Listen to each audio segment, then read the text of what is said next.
வணக்கம். என் பெயர் லோகேஷ் தமிழ்செல்வன். நான் முன்னாள் சபாநாயகர் தனபால் அவர்களுடைய மகன். நான் கழகத்தில் அனைத்து இந்திய அண்ணா திராவிட முன்னேற்ற கழகத்தில் மாநில இளைஞர் அணி இணை செயலாளராக பணியாற்றினேன். எல்லாருக்கும் தெரியும், எங்கள் அப்பா வந்து எம்ஜிஆர் கட்சி தொடங்கிய ஆண்டு முதல் 1972 கட்சியில் அடிமட்ட நிர்வாகிகளை நியமித்ததிலிருந்து கள அரசியல் செய்து கட்சியை வளர்த்தவர். தொடர்ந்து 7 முறை எம்எல்ஏவாக இருந்திருக்கிறார். அதாவது செங்கோட்டையன் அடுத்து பார்த்தீங்கன்னா சீனியர் மோஸ்ட் பர்சனாக அந்த பார்ட்டியில் இருக்கிறாரு. நான் வந்து நாடாளுமன்ற வேட்பாளராக நான் அறிவிக்கப்பட்டேன் 2024.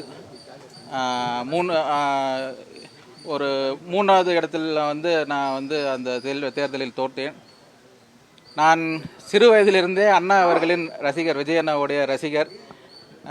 கட்சி தொடங்கிய புதிதில் தான் நான் வந்து வேட்பாளராக அறிவிக்கப்பட்டேன்.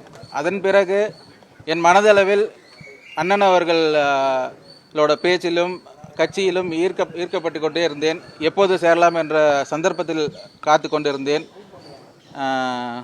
6-7 மாதமாகவே எனக்கு மனசில் ஓடிட்டு இருந்த விஷயம், என் தந்தையின் நிர்பந்தத்தின் காரணமாக கொஞ்சம் நான் லேட்டாக முடிவெடுக்க வேண்டிய கட்டாயத்தில் தள்ளப்பட்டேன். தவிர கொஞ்சம் கட்சியில் நடந்த சூழ்நிலைகள்னாலும் கொஞ்சம் எங்கள் குடும்பம் வந்து கொஞ்சம் மனவேதனை அடைந்தோம். அதனால இன்னைக்கு வந்து இந்த முடிவு எடுக்க வேண்டிய சூழ்நிலை ஆச்சு. அவ்வளோதான். கண்டிப்பாக நேற்று சட்டமன்றம் முடிந்ததோடு அவர் பதவி காலம் முடிந்தது. எங்கள் குடும்பத்தில் வந்து ஒரு மன வருத்தம் இருந்தது. அது என்னன்னு சொல்லி பார்த்தீங்கன்னா, ஒரு 6 மாதத்துக்கு 7 மாதத்துக்கு முன்னாடி எங்கள் அப்பாவுக்கு ஜூலை 2025 மாரடைப்பு ஏற்பட்டுச்சு. நார்மலாக வந்து ஒரு குடும்பத்தில் வந்து யாருக்காவது ஒருத்தருக்கு உடம்பு சரியில்லைன்னா சொந்தக்காரங்களாம் வந்து பார்ப்பாங்க. கட்சி ரீதியாக வந்து ஒன்று தலைமை வந்து பார்ப்பாங்க, இல்லை அடுத்த கட்ட தலைவர்கள் வந்து பார்ப்பாங்க. ஒருத்தர் கூட எங்கள் அப்பா வந்து பார்க்கல. அதெல்லாம் எங்கள் மனசை ரொம்ப பாதிச்சது. மனதளவில் எங்கள் குடும்பத்துக்கு ரொம்ப பாதிக்கப்பட்டோம். அதாவது அந்த கட்சியில் வந்து பார்த்திங்கன்னா ஒரு அடித்தட்டு மக்களுக்கு வந்து ஒரு நம்பிக்கை இல்லாத மாதிரி போயிட்டுருக்குது. குறிப்பிட்ட ஒரு 4-5 பேர் தான் அந்த கட்சியை வழிநடத்தி கொண்டு போயிட்டுருக்காங்க. எங்கள் அப்பா மாதிரியான ஒரு சீனியர்கள்லாம் அங்கே வந்து மரியாதையே கிடையாது. செங்கோட்டையன் மாதிரி ஒரு மனத வருத்தத்தோடு இன்றும் அந்த கட்சிக்குள்ளே நிறைய பேர் இருக்கிறாங்க. அவர்களும் என்றைக்காவது ஒரு டைம் கிடச்சுன்னா அவங்க இந்த மாதிரி ஏதோ ஒரு முடிவு எடுப்பாங்க. ஏன்னா நான் சொல்கிற ஒரு ஃபீலிங் வந்து ஒவ்வொரு அடித்தட்டு அடிமடை கீழ்த்தட்டு ஒரு அதிமுகவில் இருக்கிற ஒரு அடிமட்ட தொண்டனுக்கும் இருக்கிற ஒரு ஃபீலிங்கை தான் நான் இப்போ பிரதிபலிக்கிறேன். ரொம்ப மன வருத்தத்தோடு இருக்கிறாங்க அங்கே இருக்கிற கேடர்ஸ். கட்சி வந்து இந்த நிலைமைக்கு போயிடுச்சுன்னு சொல்லி ரொம்ப வருத்தப்பட்டு இருக்கிறாங்க. ஆக அடித்தட்டு மக்களும் தாழ்த்தப்பட்ட மக்களுக்கும் வந்து அதிமுக மேலே ஒரு நம்பிக்கை இழந்து கொண்டிருக்கிறார்கள். அது இப்போ வந்து விஜய் அண்ணா வந்தது வந்து அவங்களுக்கு ஒரு தெம்பாக இருக்குது.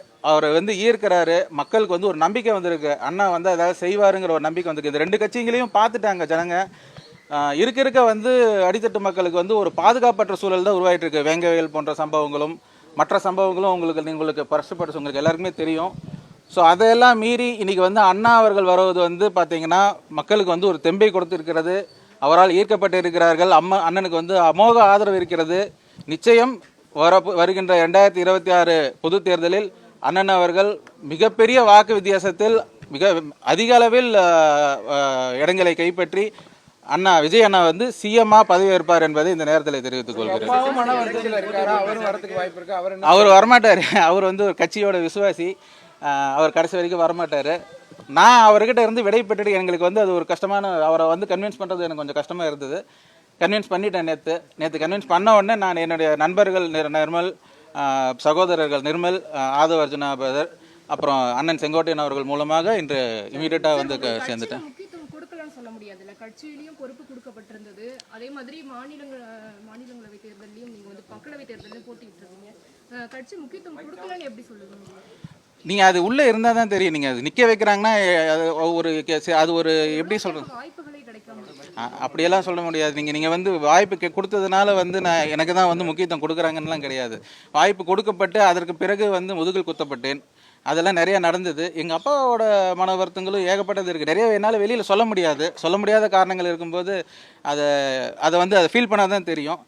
I feel my destiny is டிவிக்கு. அண்ணன் விஜய் அண்ணன் கூட பயணிக்கிறது தான் என்னுடைய டெஸ்டினின்னு நான் நினைக்கிறேன். ஸோ என்னை பொறுத்த வரைக்கும் நான் எடுத்த டெசிஷன் கரெக்டு. நான் இனிமேல் இங்கே தான் பயணிக்க போகிறேன்.